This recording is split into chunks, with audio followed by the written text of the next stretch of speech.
Hello students, how are you? कैसे हैं आप सब? Welcome to your own YouTube channel Cambridge a mall of wisdom. प्यारे बच्चों, पिछले काफ़ी दिनों से आप लॉकडाउन तथा कोरोना क्राइसिस के कारण पढ़ नहीं पाए हैं। आपकी क्लासरूम स्टडी हो नहीं पाई है क्योंकि educational institution, colleges and school सारी बंद थी। लेकिन फिर भी आप बिना एग्जाम दिए कक्षा 11 से कक्षा 12 में आ चुके हैं। आपको कक्षा 11 से कक्षा 12 में प्रमोट किया जा चुका है। तो प्यारे बच्चों, इस वीडियो सेशन के अंतर्गत मैं आपको कक्षा 12 की जो आरबीएसई द्वारा प्रदत्त पुस्तक है उससे आपको फेमिलियर कराऊंगा तथा आपको बताऊंगा कि कक्षा 12 की जो पुस्तक है रसायन विज्ञान की, उसके अंतर्गत किन किन चैप्टर्स को सम्मिलित किया गया है तथा किन चैप्टर के अंदर कौन से टॉपिक हैं वो शामिल किए गए हैं। साथ ही प्यारे बच्चों, मैं आपको बताऊंगा कि कौन सा चैप्टर है वो कितने मार्क्स का है, यानी मार्क डिस्ट्रीब्यूशन के बारे में मैं आपको जानकारी दूंगा कि बोर्ड पेपर है उसके अंतर्गत जो कौन सा चैप्टर है वो कितने मार्क्स का आता है। और साथ ही आपको मैं ये भी बताऊंगा कि किस चैप्टर से किस प्रकार का क्वेश्चन है वो आता है, कि लघुत्रात्मक आता है, तिलघुत्रात्मक आता है, निबंधात्मक आता है, किस टाइप का क्वेश्चन है वो उठते हैं। प्यारे बच्चों, वैसे तो सारे चैप्टर्स हैं वो ही सबके सब इंपॉर्टेंट है, हमको सारे के सारे चैप्टर्स अध्ययन करने हैं। लेकिन फिर भी किस चैप्टर का कितना वेटेज है वो आप समझ पाएंगे इस वीडियो देखने के बाद में। प्यारे बच्चों, अगर आपको ये वीडियो अच्छा लगे तो आप लाइक, सब्सक्राइब और शेयर अवश्य करें। तो चलिए आज नई शुरुआत करते हैं कक्षा 12 में पहला वीडियो सेशन।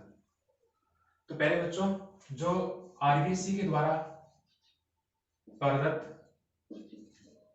केमिस्ट्री की रसायन विज्ञान की जो पुस्तक है उसके सिलेबस में टोटल चैप्टर 17 है। 17 चैप्टर टोटल सम्मिलित किए गए हैं। विज्ञान की जो अपनी पुस्तक है आरबीएसई के द्वारा प्रदत्त, ठीक है, उसके अंदर टोटल चैप्टर है 17। कितने चैप्टर हैं? 17। 17 चैप्टर में से जो पहला चैप्टर है वो है सॉलिड स्टेट, ठोस अवस्था। ठोस अवस्था जो अध्याय है इसके अंतर्गत वैसे तो हम सब छोटी कक्षाओं में पढ़ के आए हैं, लेकिन फिर भी हमको 12वीं कक्षा के अंतर्गत सॉलिड स्टेट के अंतर्गत क्या पढ़ना है। तो सॉलिड स्टेट्स के अंदर हमको पढ़ना है ठोसों के गुण धर्म, ठीक है। इसके अलावा ठोसों का वर्गीकरण आणविक बलों के आधार पे तथा अवयवी कणों की व्यवस्था के आधार पे। उसके अलावा जो क्रिस्टल जालक है उसके बारे में हमको देखना है, जिसको हम त्रिविम जालक बोलते हैं। उसके अलावा एकक कोशिका, उसके प्रकार, विभिन्न प्रकार की एकक कोशिकाएं हैं वो पढ़ेंगे, उनके संरचनाएं पढ़ेंगे, उनमें एकक कोशिकाओं में अवयवी कणों की संख्या है उसके बारे में पढ़ेंगे, घनत्व का परिकलन करेंगे एकक कोशिकाओं की। उसके बाद में ठोसों के अंदर अपूर्णताएं या दोष वो पढ़ेंगे। साथ में पढ़ेंगे हम कि ठोसों के विद्युतीय तथा चुंबकीय गुण हैं वो क्या हैं। इसके अलावा इस अध्याय के अंतर्गत हम पढ़ेंगे ठोसों में निबिड़ संकुलन। तो ये था दोस्तों पहला चैप्टर, सॉलिड स्टेट, ठोस अवस्था, ठीक है। अब ये चैप्टर है वो कक्षा 12 की जो वार्षिक परीक्षा है उसमें कितना वेटेज रखता है देखते हैं। तो इसके जो मार्क्स हैं वो कितने मार्क्स का है? ये है 3 मार्क्स का। कितने नंबर का है? 3 नंबर का, ठीक है। यानी 3 नंबर के हैं क्वेश्चन वो इस चैप्टर से आएंगे। साथ में अगर आपको ये भी बताऊंगा कि ये 3 नंबर हैं वो किस टाइप के क्वेश्चन आएंगे, ठीक है। तो टोटल जो आपका बोर्ड का पेपर होता है उसके अंदर 4 पार्ट होते हैं। पहला पार्ट होता है ए, दूसरा पार्ट होता है बी, तीसरा पार्ट होता है सी और चौथा पार्ट होता है डी।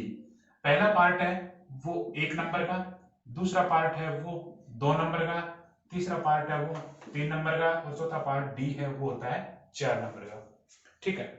यानी ए पार्ट है उसके अंदर सारे क्वेश्चन 1 नंबर के आएंगे जिनको अति लघुत्रात्मक हम बोलेंगे। बी पार्ट के अंदर 2 नंबर के आएंगे, ये लघुत्रात्मक है। सी में 3 नंबर के आएंगे लघुत्रात्मक है। डी में 4 नंबर के क्वेश्चन आएंगे जो निबंधात्मक होते हैं, ठीक है। तो चैप्टर संख्या 1 सॉलिड स्टेट ठोस अवस्था, इसके अंदर जो क्वेश्चन आएंगे उनमें एक अति लघुत्रात्मक क्वेश्चन होगा पार्ट ए के अंदर और एक क्वेश्चन होगा 2 नंबर का पार्ट बी में, ठीक है। इसी प्रकार जो चैप्टर नंबर 2 है अपना, तो वो चैप्टर नंबर 2 है उसका नाम है विलियन या सॉल्यूशन, जिसको हम बोलते हैं सॉल्यूशन। तो इस चैप्टर में हम क्या पढ़ेंगे? सॉल्यूशन के अंतर्गत हम पढ़ेंगे विलयनों के प्रकार के बारे में पढ़ेंगे, विलयता को प्रभावित करने वाले कारक कौन कौन से हैं उसके बारे में पढ़ेंगे। साथ में जो विलयन है उसकी सांद्रता की इकाई को हम किस प्रकार से व्यक्त कर सकते हैं वो हम देखेंगे। विभिन्न टर्म्स हैं उनको देखेंगे, जैसे मोलरता है, नॉर्मलता है, उसके अलावा जो पार्ट्स पर मिलियन है पीपीएम जिसको हम बोलते हैं, मोल भिन्न है वो पढ़ेंगे। इसके अलावा और अनेक है कंसंट्रेशन टर्म, वो सारी की सारी हम पढ़ेंगे। उसके बाद में हम इस चैप्टर के अंतर्गत हम पढ़ेंगे कि जो हम आइडियल और नॉन आइडियल सॉल्यूशन के साथ हैं वो कौन से हैं, साथ में राउल का नियम है वो क्या है। राउल का नियम काफी इंपॉर्टेंट है, राउल का नियम पढ़ेंगे हम, उस आधार पे आइडियल नॉन आइडियल सॉल्यूशन, उसके बाद नॉन आइडियल सॉल्यूशन, उसके भी पॉजिटिव और नेगेटिव डेविएशन वाले सॉल्यूशंस हैं वो पढ़ेंगे। इसके अलावा इसी चैप्टर के अंतर्गत एक इंपॉर्टेंट पार्ट आता है, वो होता है अणुसंख्यिक गुणधर्म। अणुसंख्यिक गुणधर्म क्या है, जो कि विलय के अणु की या विलय के कणों की संख्या पर निर्भर करते हैं, जो भी है हम पूरा डिटेल के अंदर इस अध्याय के अंतर्गत हम पढ़ेंगे। कोलिगेटिव प्रॉपर्टीज, ठीक है। इसके अलावा इसी चैप्टर के अंतर्गत हम पढ़ेंगे असामान्य मोलर मास, असामान्य मोलर मास, ये भी हम इस चैप्टर के अंतर्गत पढ़ेंगे। ये चैप्टर है वो भी 3 नंबर का है, और इसमें भी जो क्वेश्चन आते हैं वो किस प्रकार से आते हैं, एक पार्ट ए के अंदर, एक पार्ट बी के अंदर, यानी इसमें भी 3 नंबर का आता है, एक छोटा क्वेश्चन आता है, एक लघुतरात्मक 2 नंबर का आता है। तीसरा जो चैप्टर है वो है इलेक्ट्रोकेमिस्ट्री, विद्युत रसायन, इलेक्ट्रोकेमिस्ट्री। प्यारे बच्चों, जो इलेक्ट्रोकेमिस्ट्री है उसके अंतर्गत हमको क्या पढ़ना है, इलेक्ट्रोकेमिस्ट्री के अंतर्गत हमको पढ़ना है इलेक्ट्रोलाइसिस, विद्युत अपघटन, विद्युत अपघटनी सेल। इसके अलावा हमको क्या पढ़ना है, फैराडे के नियम, प्रथम और द्वितीय नियम दोनों पढ़ना है, उसके अकॉर्डिंग हमको न्यूमेरिकल्स भी करने हैं, ठीक है। उसके बाद में हमको क्या पढ़ना है, विद्युत अपघट्यों की जो चालकत्व है, चालकता है वो पढ़ेंगे, उनको प्रभावित करने वाले कारक हैं उसके बारे में भी हम पढ़ेंगे, मोलर चालकता, तुल्यांकी चालकता, ये सारी चीजें हम इलेक्ट्रोकेमिस्ट्री के अंतर्गत अध्ययन करेंगे। इसके अलावा इलेक्ट्रोकेमिस्ट्री के अंतर्गत एक और इंपॉर्टेंट चीज आती है विद्युत रासायनिक सेल, जैसे गैल्वेनिक सेल है जिसको हम वोल्टाइक सेल भी बोलते हैं, वो हम पढ़ेंगे। उसकी क्रियाविधि किस प्रकार से, उसका रिप्रेजेंटेशन है वो किस प्रकार से, सेल रिएक्शंस कैसी होती है, वो सारी चीजें हम इस चैप्टर के अंतर्गत देखेंगे। इसके अलावा प्राथमिक सेल, द्वितीयक सेल तथा ईंधन सेल है, उनके बारे में भी हम अध्ययन करेंगे। और एक और इंपॉर्टेंट चीज इसमें आती है, वो आती है नर्स्ट इक्वेशन, वो भी हम इसी अध्याय के अंतर्गत हम अध्ययन करेंगे। ये जो अध्याय है वो है अपना 4 नंबर का, कितने नंबर का है, 4 नंबर का। अब ये 4 नंबर है वो किस प्रकार से आएंगे, इसमें केवल और केवल लघुतरात्मक क्वेश्चन आते हैं 2, केवल और केवल 2 लघुतरात्मक क्वेश्चन आते हैं, 4 नंबर के हैं। पार्ट बी के अंदर आएंगे 2 क्वेश्चन, ठीक है। अगला जो चैप्टर अपना है वो है केमिकल काइनेटिक्स, रासायनिक बल गतिकी, केमिकल काइनेटिक्स। इस अध्याय के अंतर्गत हम पढ़ेंगे कोई भी रासायनिक अभिक्रिया है उसका अभिक्रिया वेग, विशिष्ट अभिक्रिया वेग को प्रभावित करने वाले कारक तथा रासायनिक अभिक्रियाएं हैं, ठीक है, उनकी जो सांद्रता है और अभिक्रिया का वेग है वो समय के साथ किस प्रकार से परिवर्तित होता है, ये सारी चीजें हम इसमें देखेंगे। इसके अलावा हम देखेंगे कि इस अध्याय के अंतर्गत कि अभिक्रिया की कोटि और अणुसंख्यताएं क्या हैं, उनमें अंतर क्या है, और उसके बाद में इसी अध्याय में हम देखेंगे कि प्रथम कोटि अभिक्रियाएं और शून्य कोटि अभिक्रियाएं क्या हैं, उनके समाकलित और अवकलित वेग समीकरण क्या है, ताप का प्रभाव है वो अभिक्रिया वेग पर किस प्रकार से पड़ता है, ये एक इंपॉर्टेंट पार्ट है, इसमें आरेखीय समीकरण वो हम देखेंगे।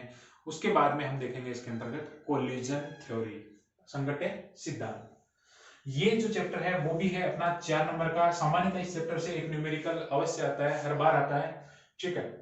और वो न्यूमेरिकल किस प्रकार से आता है, ये 4 नंबर है वो किसी एक ही बड़ा क्वेश्चन आता है, एक ही निबंधात्मक क्वेश्चन आता है, और मैक्सिमम चांसेस होते हैं कि अथवा में आता है, यानी इसमें 2 ऑप्शन आपको मिलते हैं, ठीक है।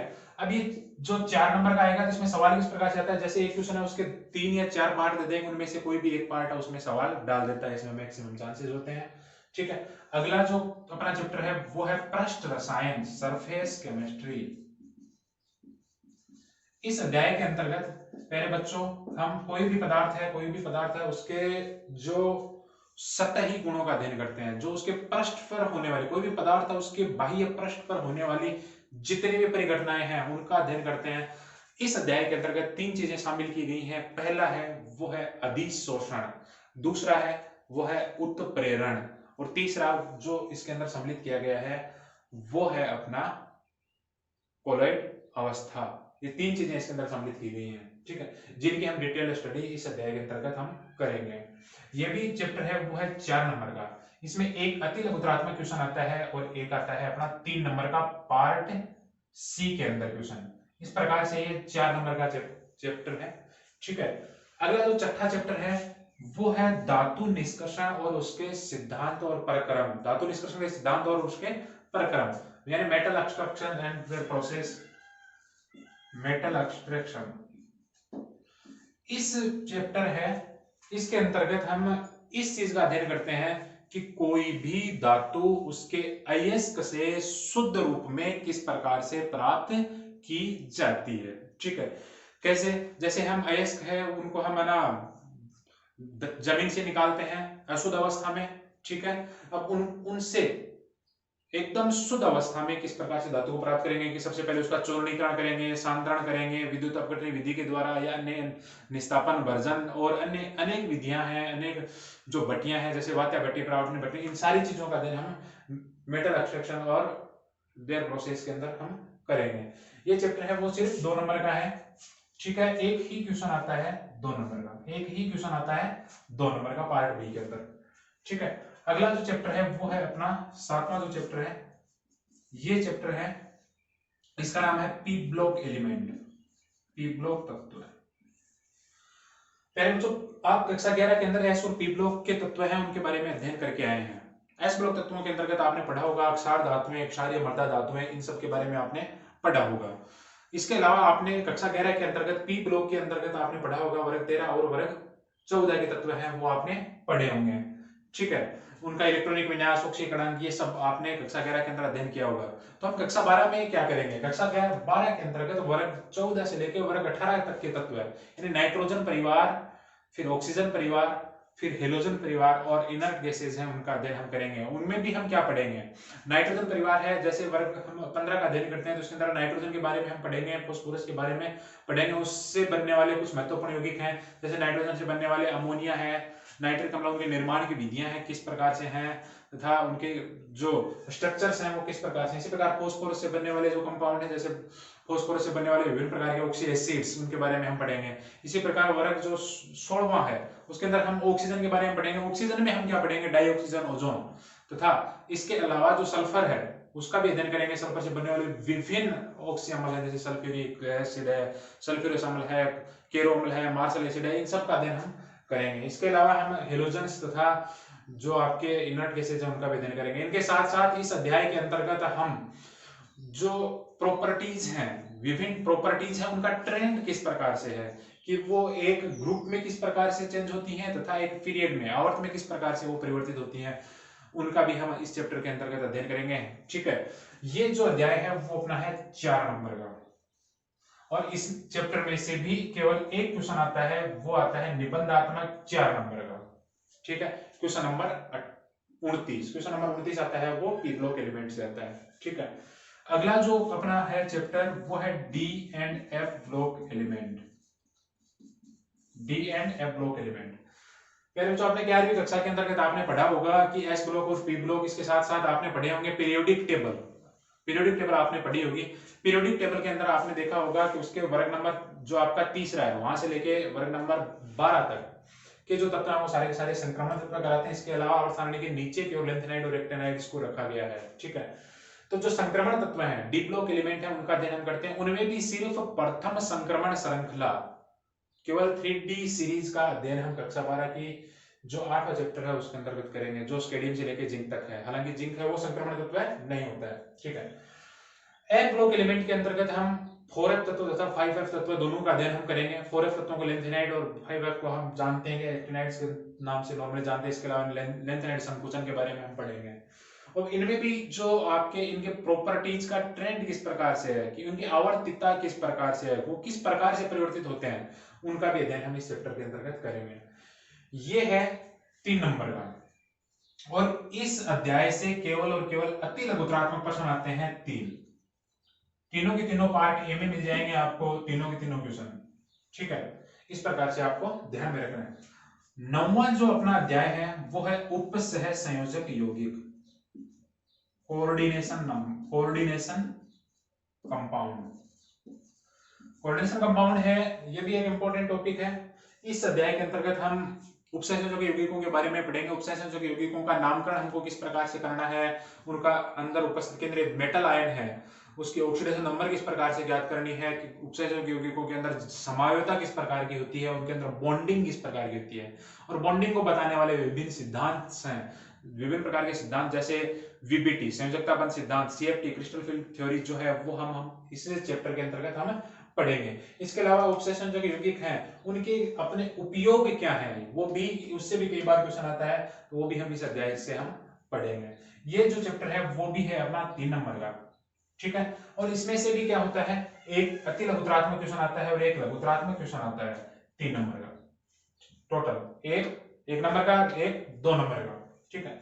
नॉर्मली हम केमिस्ट्री है अपनी सुविधा के लिए हम 2 भागों में विभक्त करके देखते हैं, पहला भाग और दूसरा भाग। पहले भाग के अंदर सामान्यतः हम ये 1 से लेकर 9 तक चैप्टर सम्मिलित करते हैं, और दूसरे पार्ट के अंतर्गत हम 10 से लेकर 17 तक के जो चैप्टर हैं वो हम सम्मिलित करते हैं, और जो 10 से लेकर 17 तक है उसमें मैक्सिमम पोर्शन है वो ऑर्गेनिक केमिस्ट्री का है, ठीक है।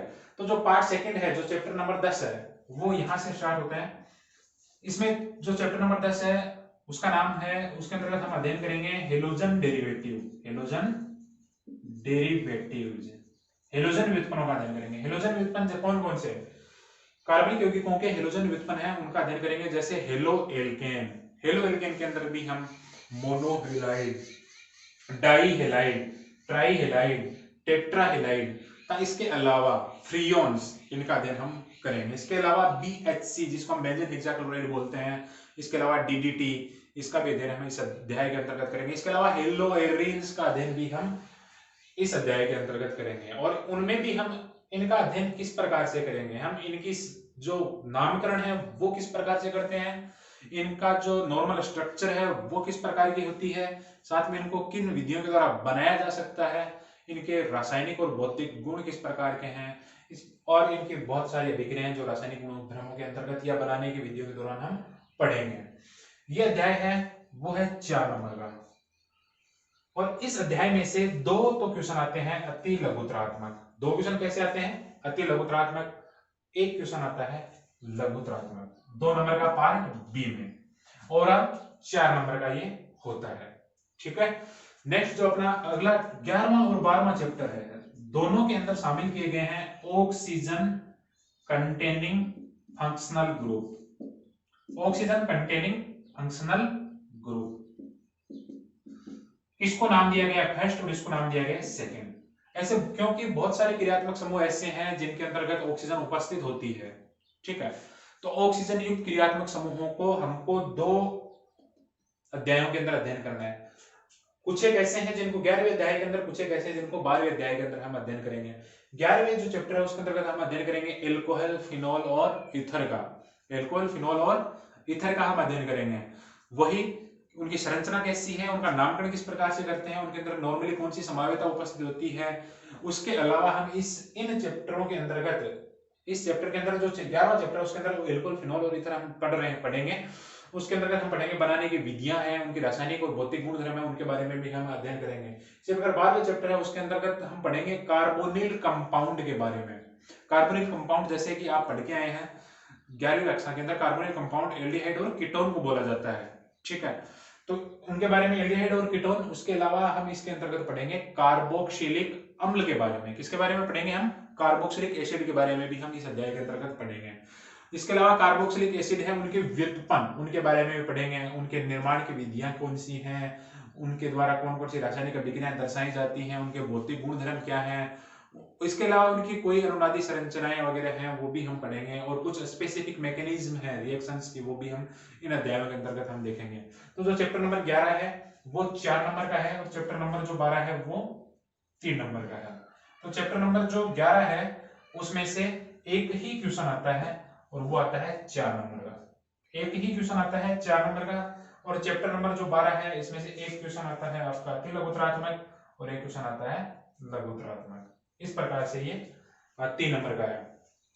नेक्स्ट अगला अपना जो चैप्टर है 13वां, तो 13वां चैप्टर है उसके अंतर्गत उसका नाम है अपना नाइट्रोजन कंटेनिंग फंक्शनल ग्रुप, ऐसे क्रियात्मक समूह वाले यौगिक जिनमें नाइट्रोजन उपस्थित है, उनको चैप्टर नंबर 13 में हमको अध्ययन करना है।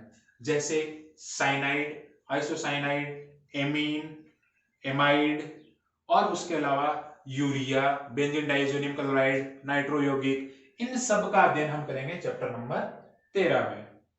इनमें भी इनकी संरचना, इनका नामकरण, इनके भौतिक तथा रासायनिक गुणधर्म, रासायनिक अभिक्रियाएं ये किस प्रकार के दर्शाते हैं। अगर इसके अलावा भी हम इसमें पढ़ेंगे, इनके अनेक प्रकार के अनुनादी संरचनाएं अगर हो सकती हैं तो वो भी पढ़ेंगे।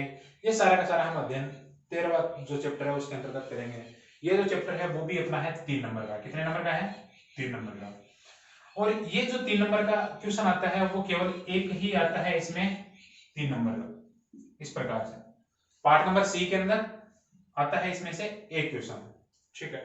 नेक्स्ट जो अपना चैप्टर है वो है 14वां जो चैप्टर है वो देखते हैं। 14वां चैप्टर है वो है अपना जैव अणु, बायो मोलिक्यूल।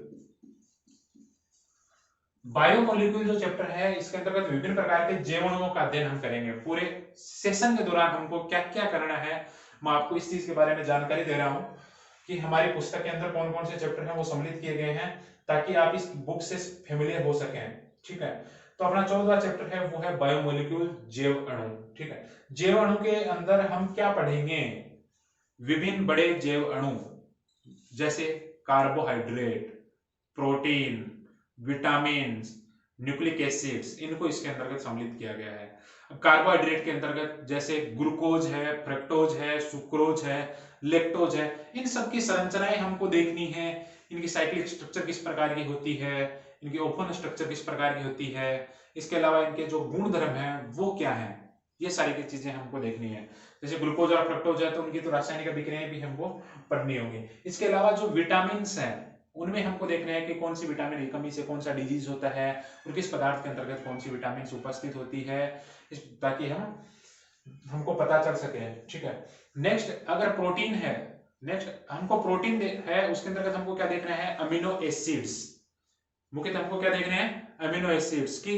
अमीनो एसिड्स हैं, इसेंशियल कौन से हैं, नॉन इसेंशियल कौन से हैं, उनकी स्ट्रक्चर किस प्रकार की है, साथ में वो अमीनो एसिड हैं वो मिलके पेप्टाइड बॉन्ड का निर्माण किस प्रकार से करते हैं, और उसे polypeptide, primary structure, secondary structure और प्रोटीन वो किस प्रकार से बनती है, वो सारा हम देखेंगे। इसके बाद में हम देखेंगे न्यूक्लिक एसिड, डीएनए और आरएनए, उनकी structure, nitrogen base, pentose sugars, etc, बहुत सारी चीजें हैं वो हम सारी इसके अंदर देखेंगे बायोमोलिक्यूल्स के अंतर्गत। इसके अलावा हम इसके अंतर्गत देखेंगे जेनेटिक कोड, ये सारा हम देखेंगे, ठीक है। ये चैप्टर भी है अपना 3 नंबर का। कितने नंबर का है? 3 नंबर का, ठीक है। तो इस चैप्टर से भी क्या आएगा? इस चैप्टर से भी जो आएगा एक ही क्वेश्चन आएगा, एक ही क्वेश्चन आएगा 3 नंबर का। क्या आएगा? एक क्वेश्चन 3 नंबर का। तो चैप्टर नंबर 13 और 14 दोनों 3-3 नंबर के हैं, दोनों से एक ही क्वेश्चन पूछा जाएगा पार्ट सी के अंदर, एक ही क्वेश्चन पूछा जाएगा पार्ट सी के अंदर 3 नंबर का। अगला जो अपना 15वां जो चैप्टर है वो है अपना बहुलक, पॉलीमर। 16वां जो चैप्टर है वो है स्टीरियो केमिस्ट्री, स्टीरियो केमिस्ट्री। और 17वां जो चैप्टर है वो है डेली लाइफ केमिस्ट्री या chemistry in everyday life, daily life chemistry. तो जो प्यारे बच्चों जो 15वां चैप्टर है वो है बहुलक। बहुलक के अंतर्गत हमको क्या देखना है? बहुलकों के प्रकार, विभिन्न आधार पे 6-7 आधार पे बहुलकों को विभक्त किया गया है, उनकी एकलिक इकाइयों के आधार पे, उनके स्रोत के आधार पे, उनके संश्लेषण के आधार पे, इस प्रकार से, ठीक है। रिपीटिंग यूनिट्स हैं वो किस प्रकार से जुड़ी हुई है उस आधार पे, ऐसे बहुत मेनी बेसिस पे इनको डिवाइड किया गया, वो सारा हम देखेंगे। इसके अलावा विभिन्न बहुलकों का निर्माण किस प्रकार से होता है, उनकी क्रियाविधि भी हम इस अध्याय के अंतर्गत देखेंगे।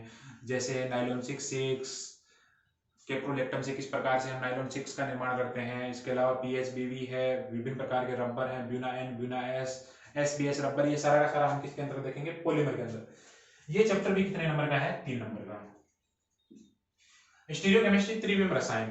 त्रिविम रसायन अपना सेकंड लास्ट चैप्टर है। इसके अंतर्गत हम विभिन्न प्रकार के त्रिविम समानताएं देखते हैं। सामान्य त्रिविम समानता 2 प्रकार की है, कन्फॉर्मेशनल और कन्फ्यूगरेशनल। दोनों समानताओं का अध्ययन हम कक्षा 12 के चैप्टर नंबर 16 के अंतर्गत करेंगे। तो कन्फ्यूगरेशनल है जो आइसोमेरिज्म है उसके अंतर्गत आपने पढ़ा होगा 11वीं कक्षा के अंतर्गत, जो आइसोमेरिज्म है उस चैप्टर के अंतर्गत, कि जो कन्फ्यूगरेशनल आइसोमेरिज्म 2 प्रकार की है, ज्योमेट्रिकल और ऑप्टिकल आइसोमेरिज्म। इन दोनों का डिटेल्ड अध्ययन हम इस अध्याय के अंतर्गत करेंगे। इसके अलावा कन्फॉर्मेशनल आइसोमेरिज्म है वो भी हम देखेंगे। एल्केन के अंदर जैसे एथेन है, ब्यूटेन है, प्रोपेन है, इनके अंदर हम देखेंगे कि वो किस प्रकार की समूपण समायोता है वो दर्शाते हैं कि उनमें ग्रसित समावयवी कौन से हैं, सांतरित कौन से हैं, उनका साहस निरूपण किस प्रकार से किया जा सकता है, न्यूमेन स्वरूपण किस प्रकार से किया जा सकता है। इसके अलावा जो बेंजीन रिंग है, सॉरी जो साइक्लोहेक्सेन है, उसके अंतर्गत भी हम देखेंगे। ठीक है, अगला जो अपना चैप्टर है केमिस्ट्री एंड एवरीडे लाइफ, ये भी इस अंतर्गत हम देखेंगे कि जो अपने दैनिक जीवन में रसायन विज्ञान का क्या उपयोग है। सामान्यतः हम देखते हैं कि रसायन विज्ञान सुबह से शाम तक अनेक उपयोग हैं। हर एक पदार्थ के अंतर्गत हम, हर एक मूव के अंतर्गत हम रसायन का उपयोग करते हैं। तो इसमें मेजर उपयोग जो होता है वो होता है अपने जो सिलेबस में शामिल किया गया है जिनको, उनमें ड्रग्स या मेडिसिन के रूप में सबसे ज्यादा, कि कौन कौन सी किस प्रकार की दवाइयां हैं उनका हम अध्ययन करेंगे। जैसे एंटीपायरेटिक कौन सी है, एंटीसेप्टिक कौन सी है, इसके अलावा एनाल्जेसिक्स कौन सी हैं, ये सारा का सारा अध्ययन हम इस अध्याय के अंतर्गत करेंगे। इसके अलावा विभिन्न प्रकार की डाइज, रंजक है, उनका अध्ययन भी करेंगे। साथ में विभिन्न प्रकार के खाद्य परिरक्षक कौन कौन से हैं, फिरोमोन्स हैं, इस प्रकार के जो पदार्थ हैं उनका उपयोग हम, उनका अध्ययन हम डेली लाइफ केमिस्ट्री में करेंगे। तो चैप्टर नंबर 15, 16 और 17 ये दो तीनों के तीनों 3-3 नंबर के हैं, और इन तीनों से क्या होता है, एक क्वेश्चन आता है, वो आता है अति लघुतरात्मक, और एक क्वेश्चन आता है लघुतरात्मक। ठीक है, तो पहले बच्चों आपको पता चल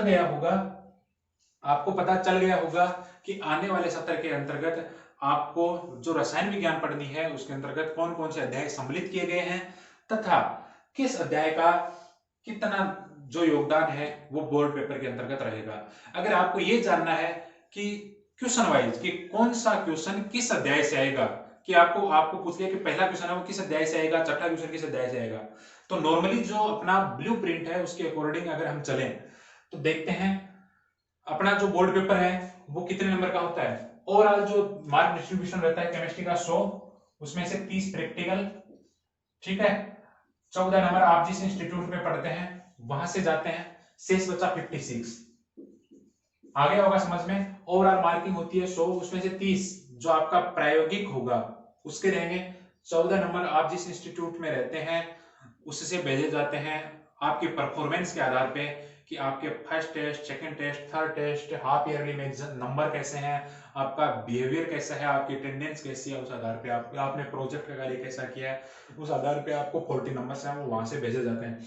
शेष जो 56 नंबर हैं उसका पेपर आता है एनुअल एग्जाम में। वो 56 नंबर हैं वो किस प्रकार से आते हैं देखते हैं। जैसा मैंने आपको पहले बताया क्वेश्चन पेपर के पार्ट रहेंगे 4, ए पार्ट रहेगा, उसके अंदर सारे के सारे 1-1 नंबर के, बी के अंदर सारे के सारे 2-2 नंबर के, सी के अंदर 3-3 के, और डी के अंदर सारे के सारे 4 नंबर के रहेंगे। तो ए पार्ट है उसके अंतर्गत आप टोटल करेंगे तो टोटल क्वेश्चन आएंगे 13। ए पार्ट है उसके अंतर्गत टोटल क्वेश्चन आएंगे 13, यानी इसके नंबर रहेंगे 13।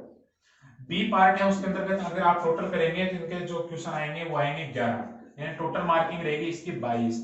सी पार्ट है उसके अंतर्गत टोटल आएंगे 3, और 3 नंबर के होते हैं यानी 9। इसी प्रकार डी पार्ट है उसके अंतर्गत आएंगे 3 क्वेश्चन और मार्किंग 4, यानी कितने नंबर के आएंगे 12। ओवरऑल कितने का रहेगा 56।